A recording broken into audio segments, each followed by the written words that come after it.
I like skulls, and I'm going to draw some skulls today, but I thought I would take a look at some of these Mexican skulls that I've got, because these are amazing.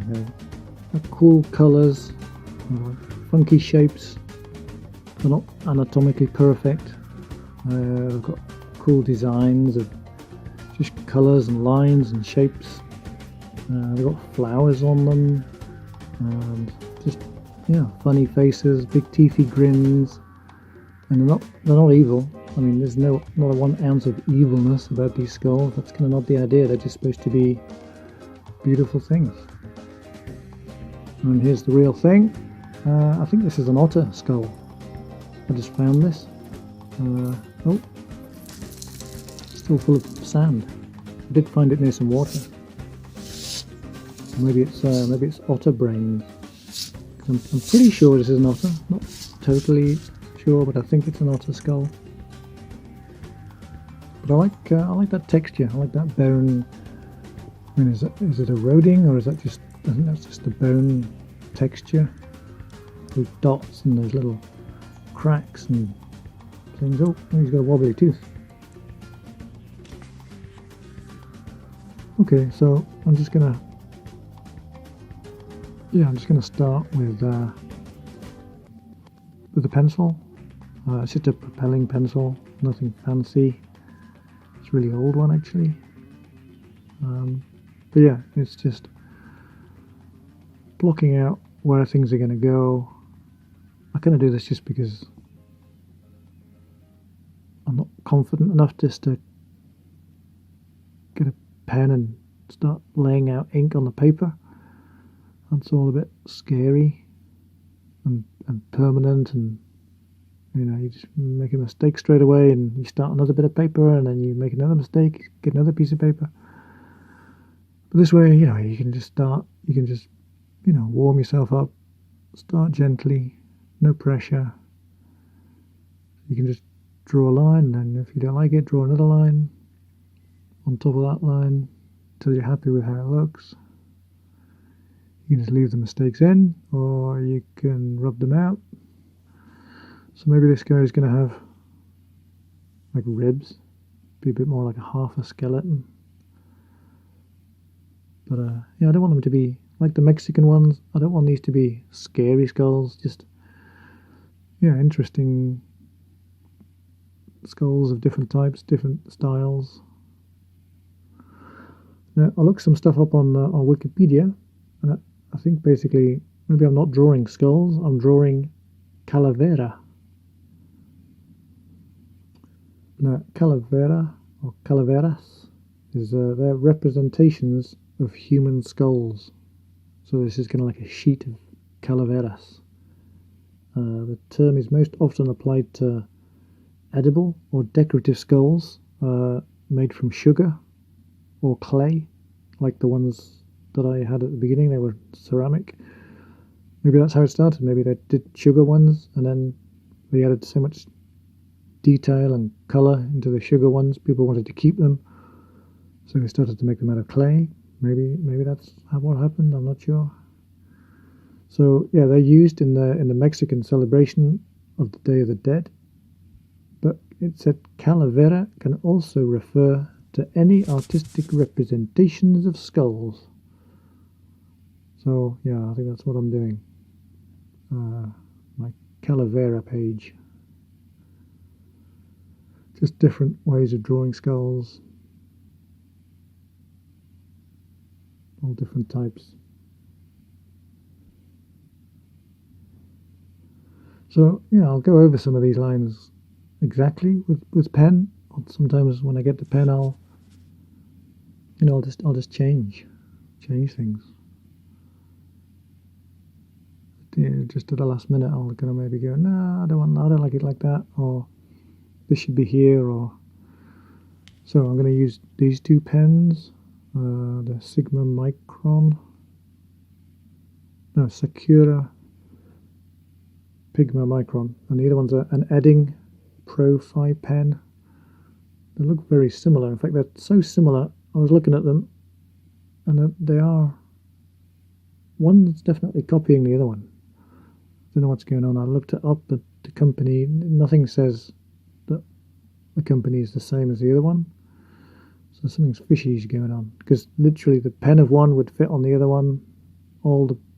Every part of the pen is identical on base.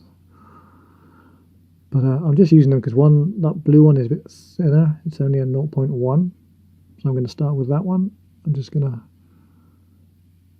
do some easy line following of the pencil, and it's the thicker pen, it's going to be harder to cover up a mistake. So if I just start with this super fine pen, it's a nice easy way to get myself into drawing with the ink.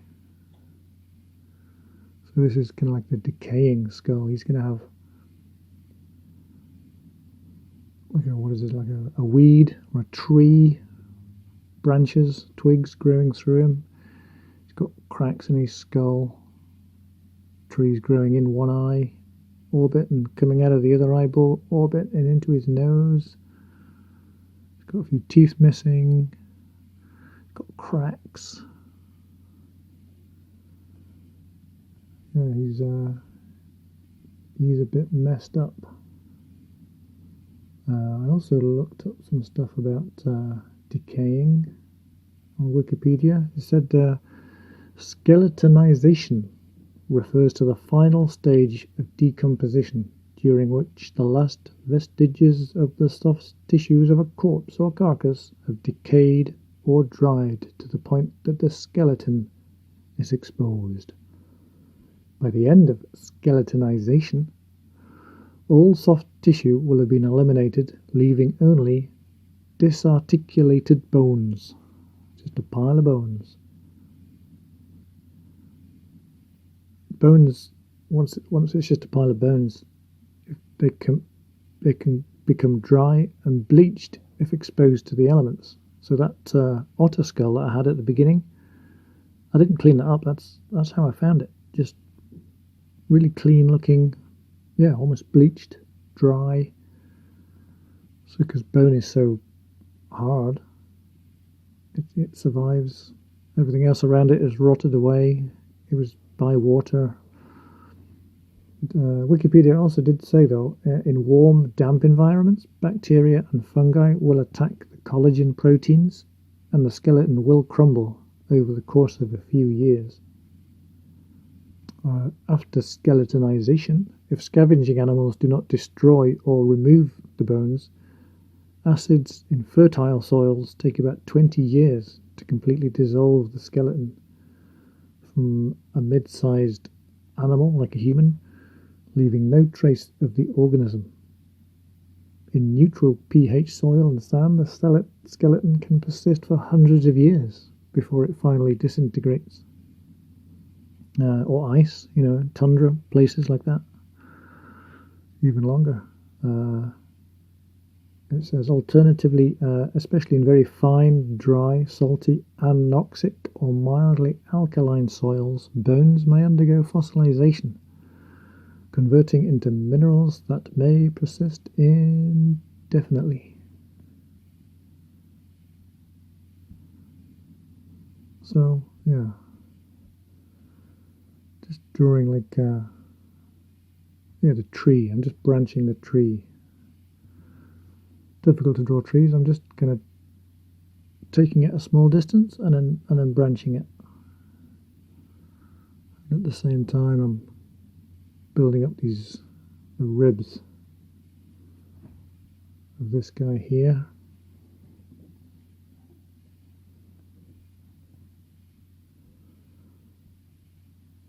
He's going to have like a backbone connecting past his jaw. His jaw seems to have separated from his skull, but he's still got one. He can still grin.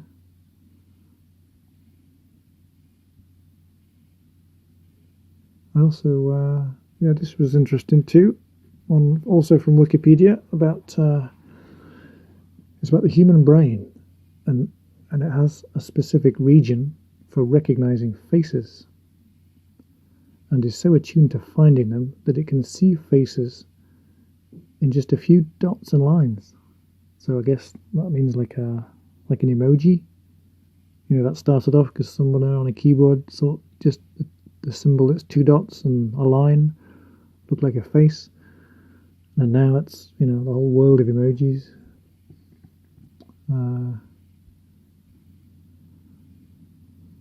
The human brain cannot separate the image of the human skull from the familiar human face.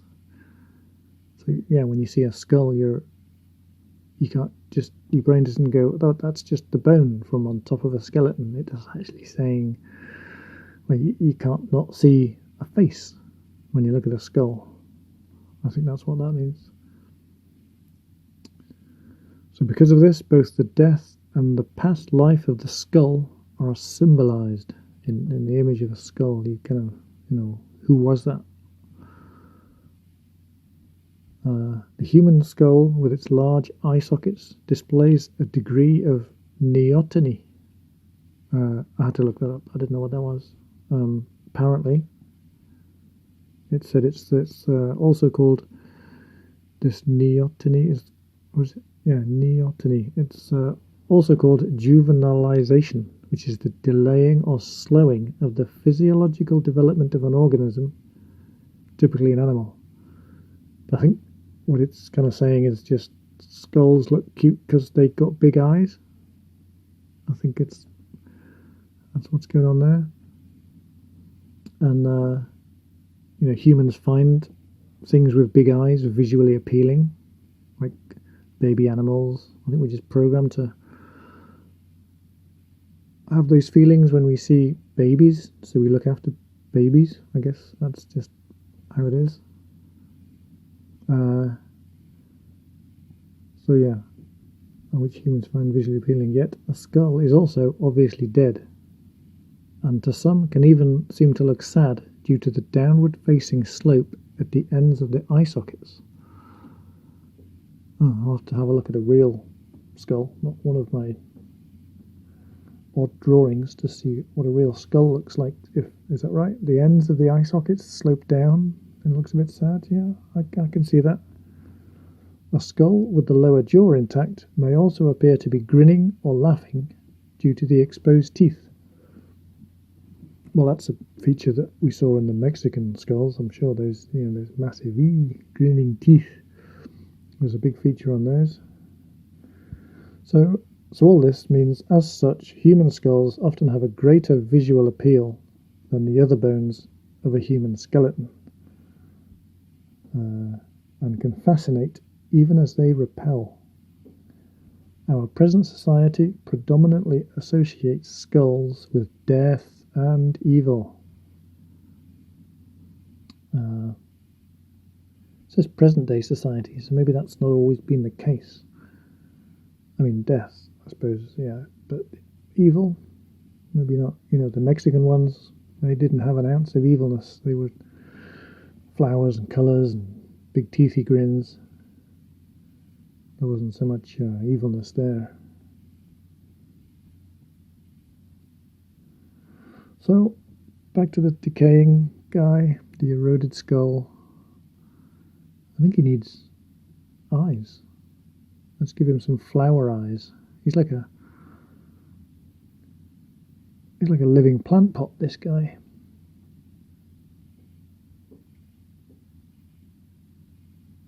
Maybe he's the most alive skull on the paper, because he's bursting with life. He's got a tree growing out of his eyes. Just at the corners, I think. Just little frame edges at the corners. I don't want to do a line all the way around the picture. Okay, this guy, he's going to have like a bit of almost like a painted face. Like those really complicated tattoos that you see on like the Maori faces from New Zealand. That's another thing I looked up. Apparently that's called Moko, or Moko. I think it's Muko. That's the facial tattoo tradition in Maori culture, which was around of like the mid-19th century, and their use began to disappear. But now we're seeing like a big revival in the late 20th century and onwards. We're seeing those tattoos be popular again. The Maori are the indigenous Polynesian people of New Zealand. There were settlers from eastern Polynesia who arrived in New Zealand in several waves of waka, which is canoes. So they just rowed across in a whole set of voyages from 1320 to 1350. But the tattoos, they're like displays in the detail in those tattoos. It kind of shows the rank of the person and significant events in their lives. Each one's unique and contains information about the tribe and the lineage and the occupation and the exploits of that person. And they were expensive, so the people that did them, they were like, important people in the society. I didn't reference any of this stuff. I didn't look up any thing about face tattoos beforehand. I just looked this stuff up afterwards because that's kind of the way the drawing went. And yeah, maybe I should have done a bit more research on that, but it's nice just to let things flow, things just find their way. It's kind of find it's just images in your head they're all in there, things that you've seen and come across in your life, and you end up putting them in. So it's all in there, things you remember. Maybe you don't even remember them the right way, or what it is that you're remembering.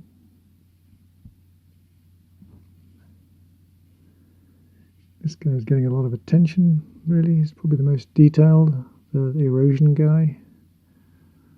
Yeah, and this guy too. The tattooed face guy. See, that pen isn't quite thick enough to do that. It's leaving a lot of white lines in between there and the eye, so I might get a thicker pen. I've already gone up to this one, which is the thicker than the blue pen. This is now the Pigma Micron 0.3. So it is easier to scribble in and ink in black bits. I'll probably do all the skulls of the eyes in black eventually. Yeah, I could do with this something a bit thicker. I can add a bit of shading as well.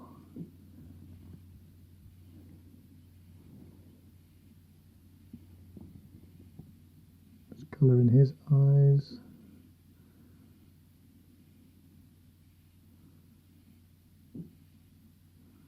See now this bit here, I was talking about images that's buried deep in my head.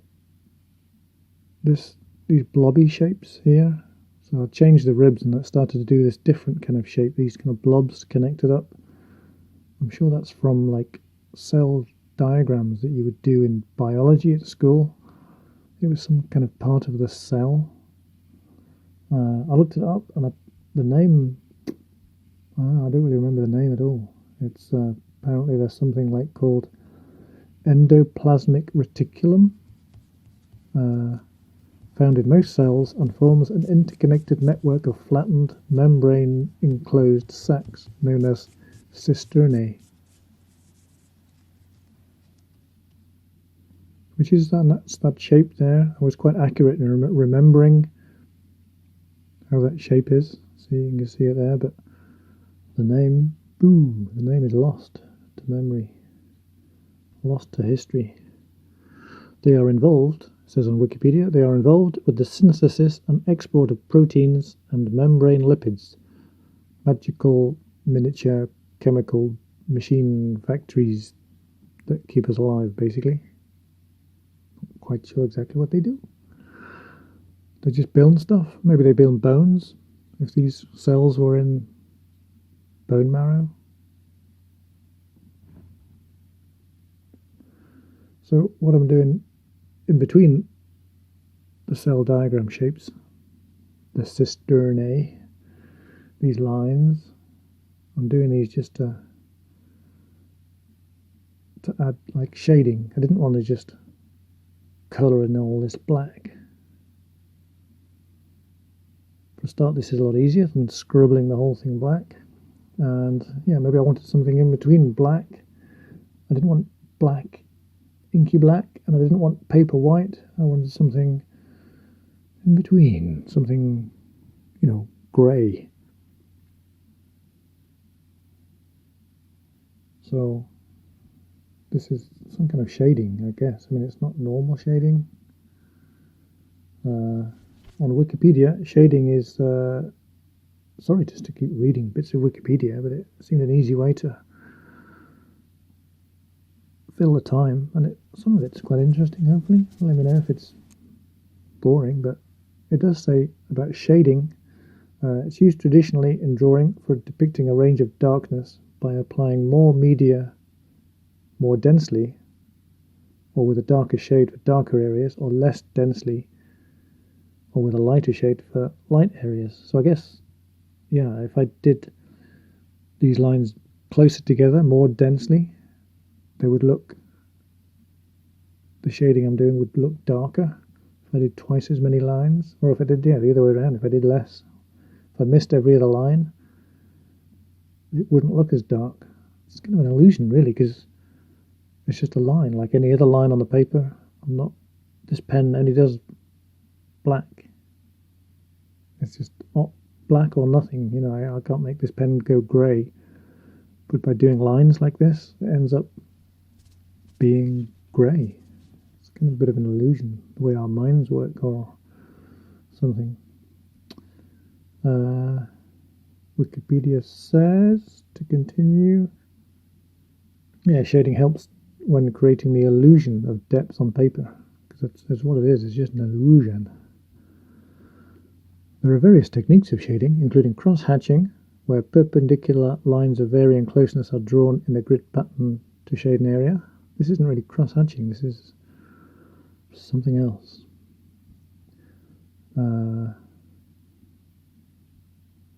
Yeah, it's quite nice doing this. It's quite relaxing because I'm not really having to worry now about drawing something accurately, like the shape of skulls. It's almost like I'm now on some automatic computer program that's just knows the rules that I've set out at the beginning. It's following the software. Do 6 lines. Well, I'm not even counting. I'm just doing a bunch of lines, and then I change the angle and do a bunch more lines, and then change the angle and do a bunch more lines. And it's quite soothing just to repeat this little pattern that I've come up with. Every now and then there's a problem of like, well, how do I square this one off? Where am I going to stop these lines?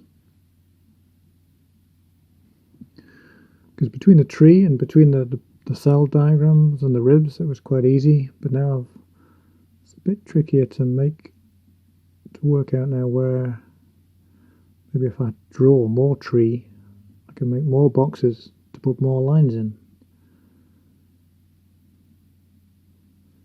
Let's finish this guy off a bit more so that I know where his edge is going to be.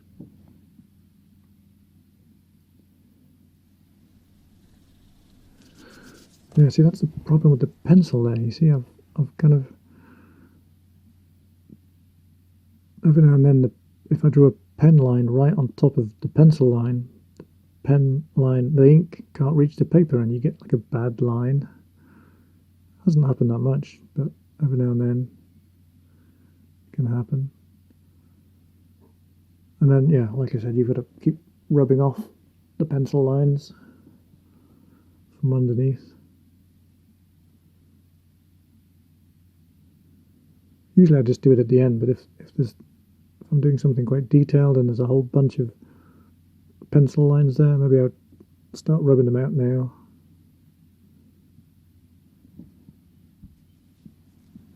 Yeah, see here, I'm going to do all these shaded lines, so let's get some of the pencil away. As long as you don't rub out something that you've only just inked with a line, because then you can smudge it.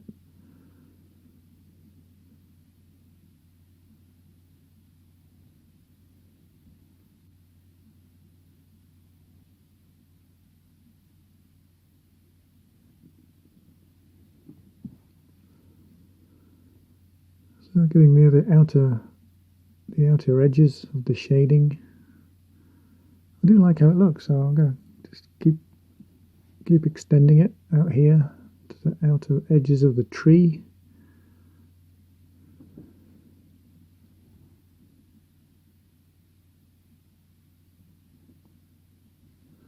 Because the tree itself, that's just going to stay white. I don't ever want to put any detail on the tree. It's just, yeah, it should be like a silhouette of a tree in the middle. Well, I guess not a silhouette, that would be black, but the opposite of that, or maybe it's a bright tree, maybe it's a light tree.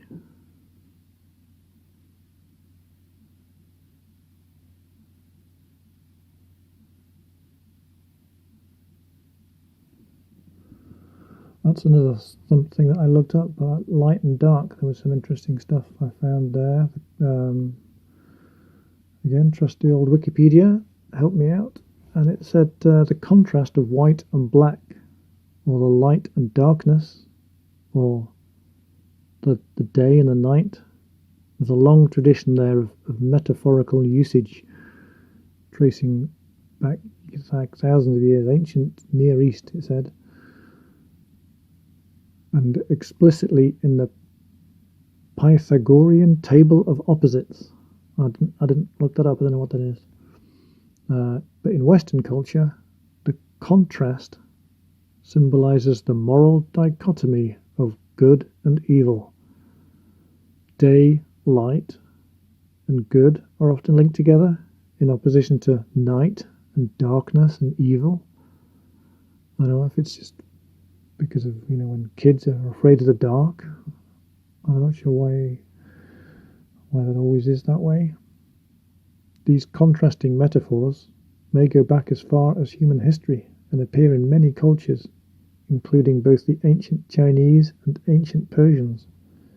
Day and night are personified as deities, gods basically, in various mythologies, like in Norse mythology.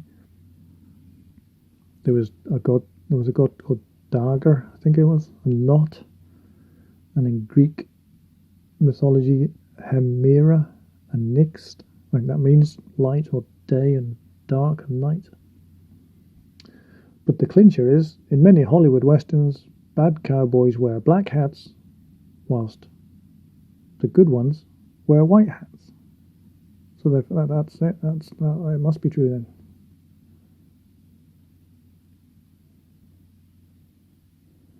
So I'm shading quite differently. This other top left-hand corner here, this is going to be around the decaying skull, putting down a lot more ink. I was kind of wondering what ink is in these pens. Is it India ink that's in them? Because here it's different ink that's coming out than India. I think it's something more modern.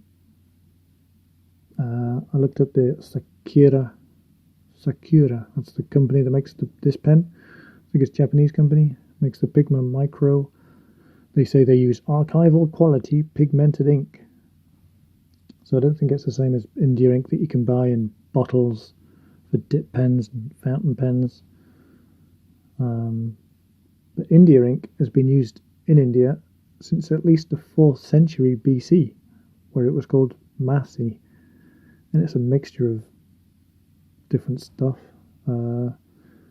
Carbon black, which India ink is formulated from, was obtained indigenously by burning tar, pitch, and bones. Fair enough. So bones, we've come full circle. If this is India ink, we're drawing bones with bones. But no, I'm not sure if it is, because Sakura, they were talking about on their website that they invented over 25 years ago this pigma ink that this pen uses, because they needed something. What did it say again?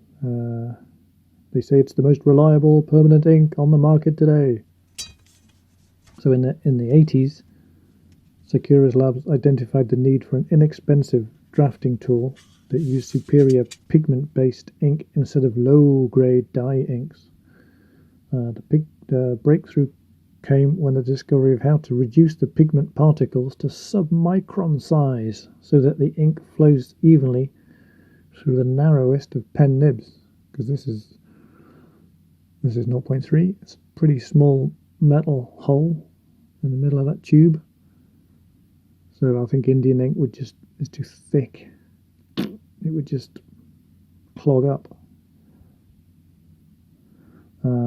Pigment inks stay on the paper, whereas dye ink penetrates into the paper and soaks in and doesn't stay as black, and it can sort of spread out a bit as well, so it wouldn't be as crisp, the lines, the edges. The superior pigment-based inks are more chemically complex and 100 times larger than dye molecules, making the ink less susceptible to damage from UV rays, chemicals. There's chemicals in the paper which can fade ink after a while, so these modern inks are supposed to be, not supposed to fade because of that. Since pigments by themselves do not guarantee that an ink is permanent, resins are added to make it waterproof, which also make it universally comparable to other media such as watercolors and oils. So both these pens claim to be permanent, so they're probably both doing the same thing, adding resin to the ink. Because if I put some watercolor on top of this drawing, I don't think none of this would really smudge. I think India ink would be quite messy. The eddding website didn't say quite as much. This blue pen, this is the eddding, just said it's didn't go into as much detail anyway, even though it's probably it's almost the same, I think. But said it was waterproof, said it was smudge proof, light, fast, quick drying, special ink that prevents bleeding through the paper, and it also said it had a natural smell. I should sniff it. See, what is a natural? No smell, just a natural smell. So I'm not sure what's going on there. So yeah, maybe in 20 years' time, I'll be left with all the pigma lines, and not the eddding lines, or the other way around. I suppose that's more of a normal cross-hatching yet. I'm just not very good at doing it. I don't know why. I don't like the result. I like it when I do it one way, but when I do the hatch the other way, I don't know what I'm doing wrong. So I'm going to disguise this cross-hatching and just make it a bit more of something else.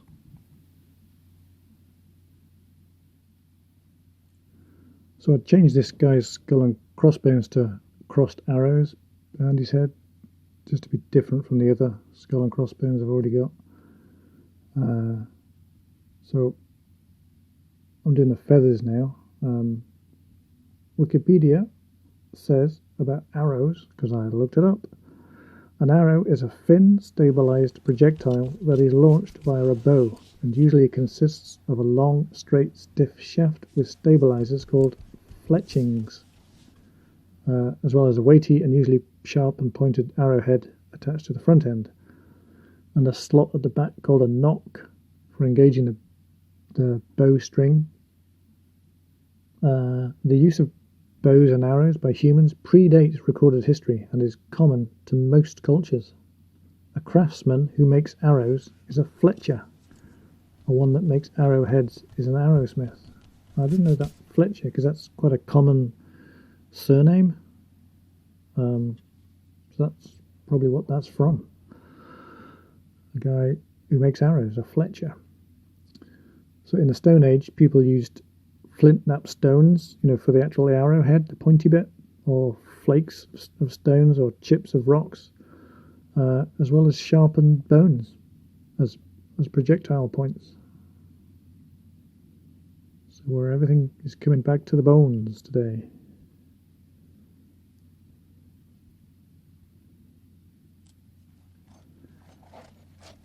Right, that's my pencil case. I like these clear ones. You can just see what's in them. They're really cheap from the supermarket. This is a Sharpie ultra fine. A lot of Sharpies that you see are quite thick tipped, like too thick to do drawing with, I find. But these ultra fine ones, still, I mean, look at that. That's pretty thick, way thicker than the 0.3 I had before. But it's a good line. It's a nice, thick, solid black line. See, it's doing a nice job of filling in those bits that I said before I was going to go back and do. It's great for outlining these skulls.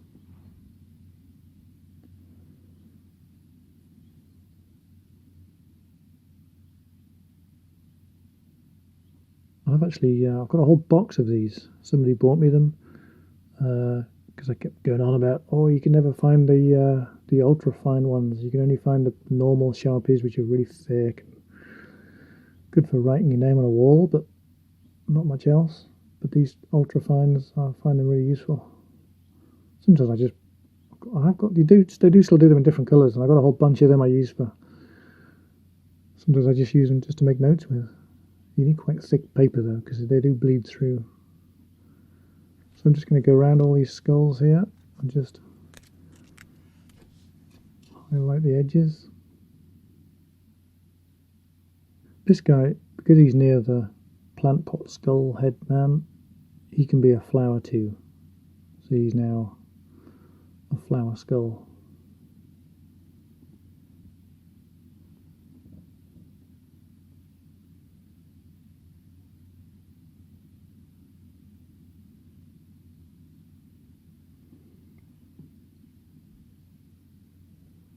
Do some more X's and circles to fill these gaps.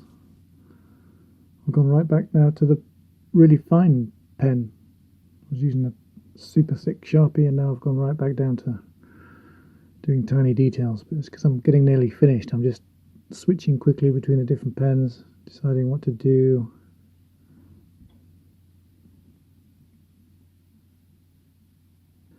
Here I'm going to make these edges of the tree, change it a bit so it's almost branching and branching into smaller and smaller bits. It's almost becoming like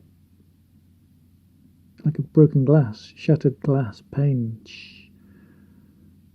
It's just a different texture, just to fill in these gaps. Kind of want the whole page to be, nicely detailed and not much white paper left.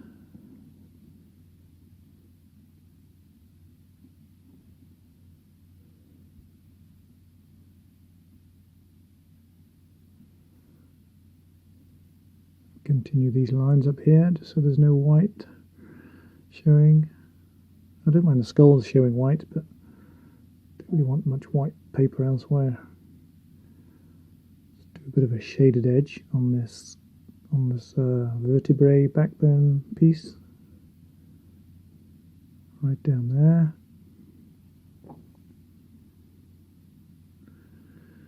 Gonna do some texture like we saw on the otter skull at the beginning, just those little dots and circles and tiny scratches that we saw in the otter skull. Just bone structure. A bit more branching.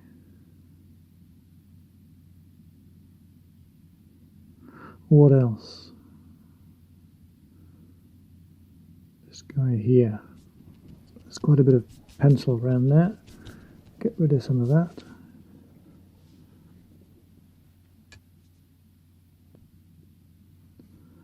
Yeah, this guy could actually have a lot more detail in his painted face.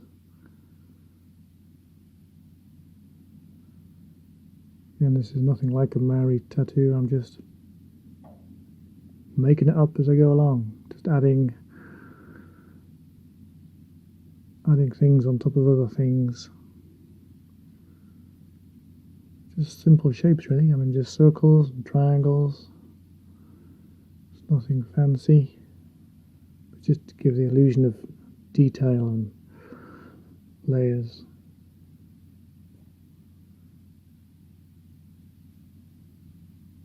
A bit more here on the top. These can be outlined.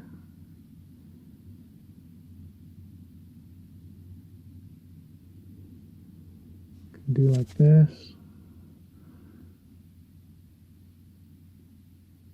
A few more of these curly edges. Yeah, every other box can have a line. It's easy drawing, isn't it? I'm not doing anything difficult, just adding the layers. I do like that skull. I like the shape of him, and maybe use my favourite one. Him or the decayed one, I think is the best. Okay, let's do a bit more outlining, because the jaw should stand out as much as the skull, even if it has become detached. Then it should also have a bit of painting on there. Tattooed jaw.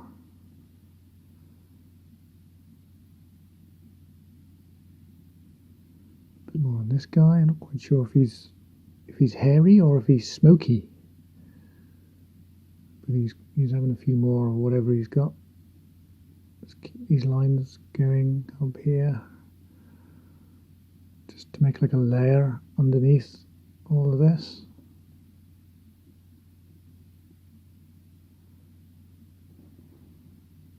These are almost like fire elements licking off the skull with the horns. Maybe he is a bit evil and there's fire coming off there. So now I'm doing more like this is more like a stippling thing, which is, I did look that up too, of course. So stippling is the creation of a pattern stimulating varying degrees of solidity or shading by using small dots. Such a pattern may occur in nature, and these effects are frequently emulated by artists. The technique of stippling became popular as a means of producing shaded line art illustrations for publication, because drawings created this way could be reproduced in simple black ink. The other common method is hatching, which uses lines instead of dots. Interestingly, it says stippling has been traditionally favoured over hatching in biological and medical illustration, because it is less likely than hatching to interfere visually with the structures being illustrated. The lines of hatching can be mistaken for actual contours or detail, I suppose. And also, since it allows the artist, stippling, this means it allows the artist to vary the density of shading more subtly to depict curved or irregular surfaces.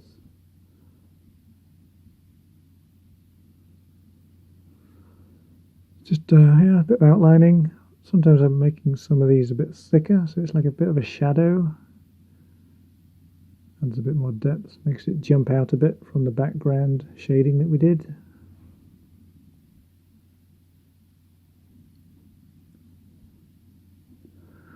Yeah, the flower can stand out more, make it jump out a bit more.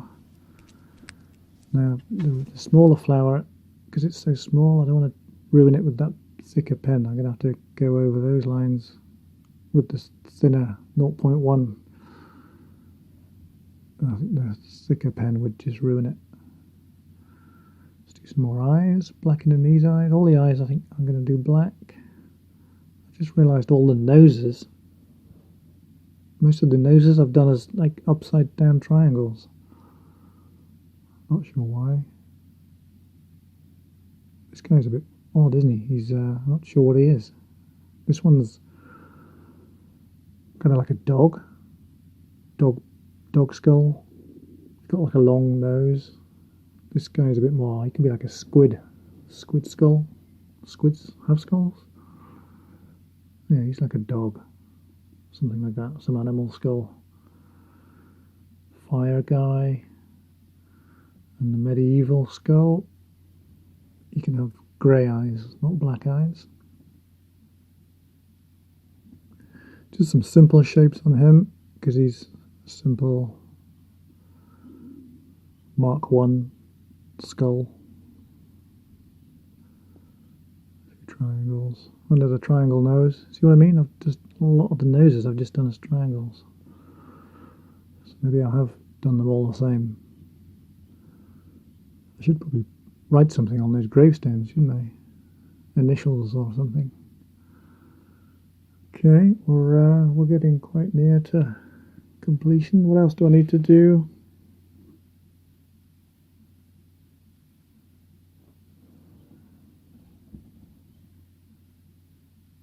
Add a bit of wood detail. Go around the tree a bit more so the tree stands out. But I said I wasn't going to add any detail to the tree. I'm going to stick to that and just, yeah, just a slightly better edge on the tree. Might even make the tree look whiter if it's got a stronger edge like this.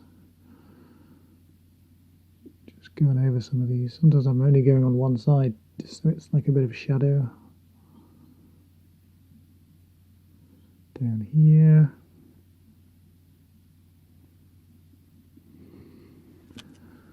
Okay. Get the fine pen for final little bits of detail. These almost don't matter now. It's like, would you notice the difference if I did or didn't do these? So maybe now is near the time to stop. Oh no, don't do anything in the tree. Just gonna leave the tree pure. Okay. I think I'm done. Just a bit of rubbing out to do, of course, because you can see along the edge here where I did the lines with the rulers. See between his eyes, that's pencil lines. It just looks a bit grubby. So I'll clean him up. I think all the ink line is dried. Don't want to smudge anything. Yeah, just clean all these lines. There's quite a few. Brush off all the crumbs. Do some around him. Is that better? Makes a bit of a mess, but it's a dry mess. It's quite, it's quite clean, quite satisfying actually. Making little piles of tiny bits of rubber. Brush that down there. There's a bin somewhere down there under the desk. Okay, there's the finished. Hopefully the paper looks a bit whiter now, a bit cleaner. Maybe there's still a few little pencil lines here. Here's the tools of the trade. One eddding and one micron. Oh, there's also, I forgot to put the other one there. The Sharpie. Couldn't have done it without the Sharpie to add those black edges to everything. So we have this guy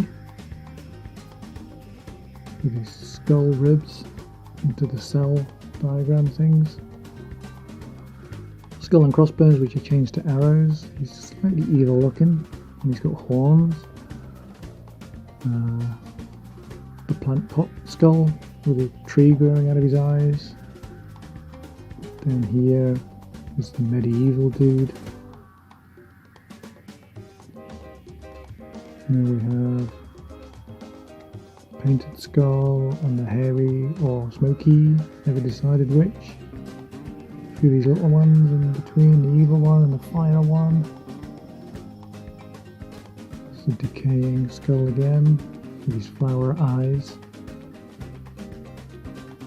And the tree in the middle, the pure white tree. This little funny face in the corner. And there's the white tree growing up through the middle, with the shading and the lines that go almost all the way up. A bit of crosses and circles and dots. Okay, there's the finished piece. I'm quite happy with it. I quite like it. I like all the detail. Yeah, it's not bad. So thanks for watching with me. Thanks for listening with me and learning some weird stuff from Wikipedia. Yeah, let's do it again sometime. Okay, see you now. Bye.